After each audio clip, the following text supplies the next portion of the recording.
नमस्कार, स्वागत करती हूँ आप सभी का अपने YouTube channel Smita Hindi classes में। आज हम पढ़ने वाले हैं बीसीए का सेकंड सेमेस्टर का 6 लेसन विदेह और इसके कवि है भारत भूषण और ये पुस्तक है काव्य लहरी एसएपी सिलेबस। कवि का संक्षिप्त परिचय देखते हैं। तार सप्तक के कवि भारत भूषण अग्रवाल का जन्म 3 अगस्त 1919 को तुलसी जयंती के दिन उत्तर प्रदेश के मथुरा जिले के सतगढ़ा मोहल्ले में हुआ। उन्होंने आरंभिक शिक्षा मथुरा और चौंदसी में पाई, फिर उच्च शिक्षा आगरा और दिल्ली में पूरी की। 1941 में नौकरी की तलाश में कलकत्ता गए, जहां पहले एक कारखाने में काम किया, फिर व्यावसायिक औद्योगिक संस्थानों में उच्च पदस्थ कर्मचारी बने। बाद में इलाहाबाद की प्रतीक पत्रिका के से संबंध हुए और 1948 से 59 तक आकाशवाणी में कार्यक्रम अधिकारी रहे। इसके उपरांत 1960 से 74 तक साहित्य अकादमी दिल्ली के उप सचिव के रूप में कार्य किया।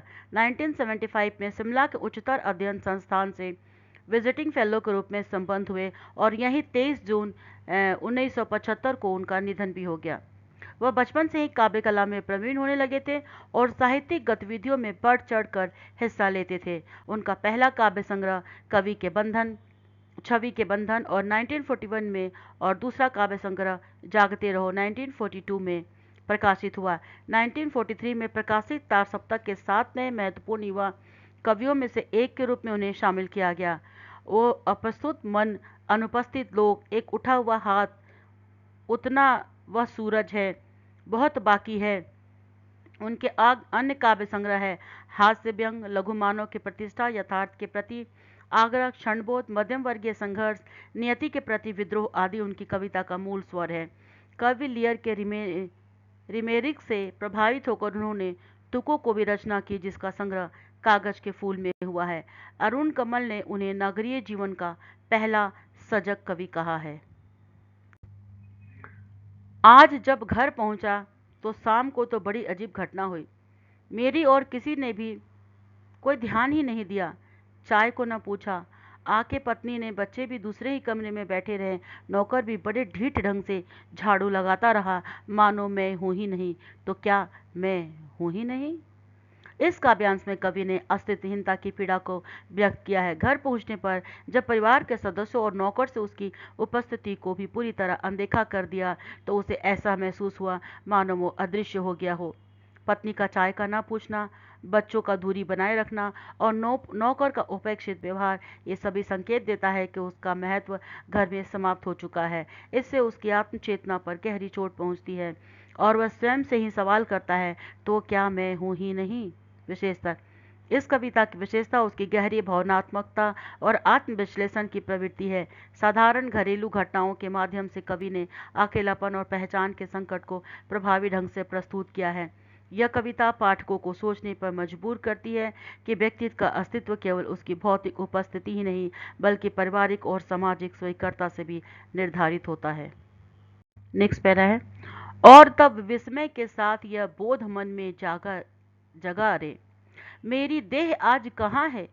रेडियो चलाने का हुआ हाथ गायब है, बोलने को हुआ मुंह लुप्त है।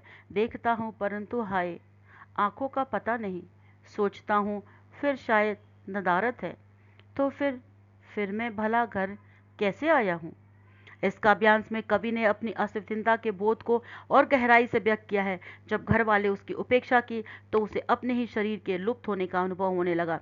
वो देखता है कि उसके हाथ, मुंह, आंख, सिर सब गायब हो चुके हैं, जिससे उसकी पहचान मिटती जा रही है। यह स्थिति उसके मानसिक और आत्मिक संकट को दर्शाती है। वह सोचता है कि अगर उसका शरीर ही नहीं, तो वो फिर घर कैसे आया? यह प्रश्न उसकी अस्मिता और अस्तित्व के संकट को उजागर करता है। विशेषता, यह कविता आत्मचेतना और पहचान के संघर्ष का गहरा चित्रण करती है। कवि ने प्रतीकात्मक भाषा का प्रयोग कर यह दिखाया है कि समाज और परिवार में जब व्यक्ति की उपेक्षा होती है, तो स्वयं को अदृश्य और महत्वहीन महसूस करने लगता है। कविता की विशेषता इसका दार्शनिक और मनोवैज्ञानिक दृष्टिकोण है, जो पाठकों को अपनी पहचान और अस्तित्व पर विचार करने के लिए प्रेरित करता है। और तब धीरे धीरे जान हुआ, भूल से मैं सिर छोड़ आया हूँ दफ्तर में। हाथ बस में ही टंगे टंगे रह गए, आंखें जरूर फाइलों में ही उलझ गई, मुंह टेलीफोन से ही चिपका सटा होगा और पैर हो न हो क्यों में रह गए होंगे। तभी तो मैं आज घर आया हूँ, विदेही। इस काव्यांश में कवि ने आधुनिक जीवन की व्यस्तता और मानवीय अस्तित्व के बिखराव को दर्शाया है। उसे यह एहसास होता है कि उसका शरीर के विभिन्न अंग उसके साथ नहीं आए हैं। सिर दफ्तर में रह गया, हाथ बस में छूट गए, आंखें फाइलों में उलझ गई, मुंह टेलीफोन से चिपक गया और पैर कातार में अटके हुए हैं। यह प्रतीकात्मक भाषा इस तथ्य को उजागर करती है कि आधुनिक मनुष्य अपने काम, तनाव और दायित्वों में इतना उलझ चुका है कि उसका संपूर्ण अस्तित्व बट कर रह गया है। इसीलिए वह विदेह यानी कि शरीर से मुक्त होकर घर लौटा है, यानी मानसिक रूप से भी अनुपस्थित रहता है। विशेषता, यह कविता आधुनिक युग के जीवन की विडंबना को बहुत प्रभावशाली ढंग से प्रस्तुत करती है। कवि ने व्यंग और प्रतीकात्मक शैली का प्रयोग कर यह दिखाया है कि किस तरह मनुष्य अपने दफ्तर, तकनीक और सामाजिक दायित्वों में इतना बढ़ चुका है कि घर पहुंचने के बावजूद वह मानसिक रूप से वहां उपस्थित नहीं रह पाता। यह कविता केवल अस्तित्व के संकट को ही नहीं, बल्कि परिवार और व्यक्तिगत संबंधों में आई दूरी को भी उजागर करती है।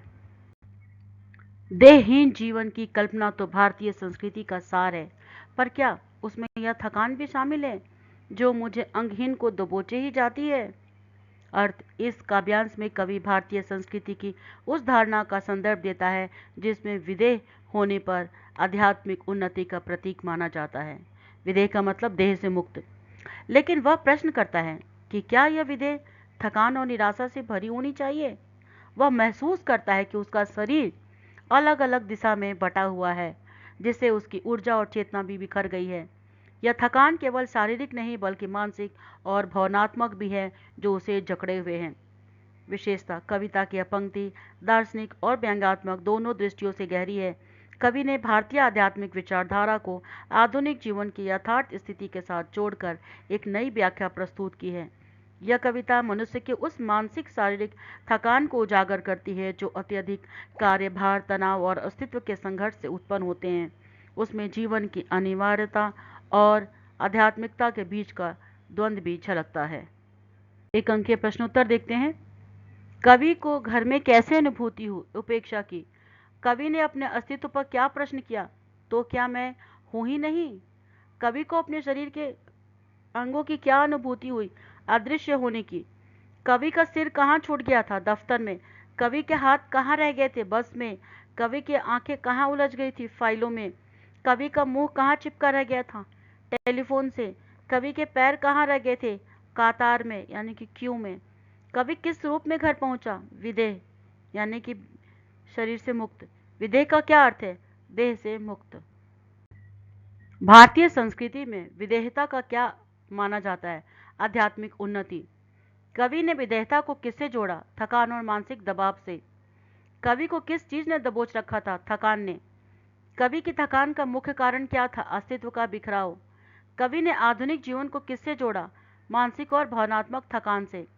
कवि किस भाव से गुजर रहा था? आत्मसंकट और अस्तित्वहीनता के भाव से। क्या कवि वास्तव में अदृश्य हो गया था? नहीं। कवि का अनुभव किसे दर्शाता है? पारिवारिक उपेक्षा और आत्मचिंता के द्वंद्व को। कवि की स्थिति किसका प्रतीक है? आधुनिक जीवन की अस्तित्वहीनता का। कवि को क्या समझ में आया कि उसे अभी तक भूख और थकान के वास्तविक अर्थ को नहीं जाना? टिप्पणी लिखें। शीर्षक, आधुनिक अस्तित्व का संकट। इस कविता में आधुनिक जीवन की विडंबना को प्रभावी रूप में प्रस्तुत किया गया है। कवि ने प्रतीकात्मक भाषा का उपयोग कर यह दिखाया है कि किस प्रकार इंसान अपनी दिनचर्या, कामकाज और सामाजिक दायित्वों को में इतना उलझ जाता है कि उसका अस्तित्व ही बिखर जाता है। कविता केवल शारीरिक थकान का नहीं बल्कि मानसिक और भावनात्मक थकान का भी चित्रण करती है। घर में अपने ही परिवार द्वारा उपेक्षित महसूस करना, स्वयं को अदृश्य समझना और यह एहसास होना कि शरीर के विभिन्न अंग कहीं अलग अलग स्थानों पर छूट गए हैं, ये सभी भावनाएं आधुनिक युग में हर व्यक्ति की वास्तविकता को दर्शाती है। कवि का प्रश्न है कि क्या विदेहता में यह थकान भी शामिल है? भारतीय संस्कृति की आध्यात्मिकता और आधुनिक युग की यथार्थता के बीच का विरोधाभास उजागर करता है। कविता का संदेश स्पष्ट है कि व्यक्ति को अपने अस्तित्व और आत्म चेतना को जागरूक रखना चाहिए, अन्यथा वह केवल एक यंत्रवत जीवन जीकर अपनी पहचान ही खो देगा। तो छात्रों, इस तरह से भारत भूषण की एक कविता विदय यहीं पर समाप्त होता है और आपके कोर्स के सारे वीडियो यहीं पर ख़त्म हो रहे हैं। लास्ट हो गया, सारे वीडियो मैं डाल चुकी हूँ, तो अच्छे से सारे वीडियो को आप देख ले, सुन ले, और सबसे बड़ी बात कि आप हर लेसन के सारांश को लिखने की कोशिश करें। आपको सारांश अच्छे से लिखने आ गया तो प्रैक्टिस भी हो जाएगी और उसमें आपका 1 मार्क्स क्वेश्चन, 16 मार्क्स क्वेश्चन और 7 मार्क्स का व्याख्या भी आराम से कर सकोगे और अच्छे मार्क्स लेके आ पाओगे। तो मिलते हैं फिर नेक्स्ट सेमेस्टर की वीडियो में, और तब तक के लिए आप वीडियो मेरे सब्सक्राइब, लाइक, कमेंट, शेयर करना ना भूलें। और तब तक के लिए चलते हैं, फिर मिलते हैं। वीडियो देखने के लिए आपका बहुत बहुत धन्यवाद।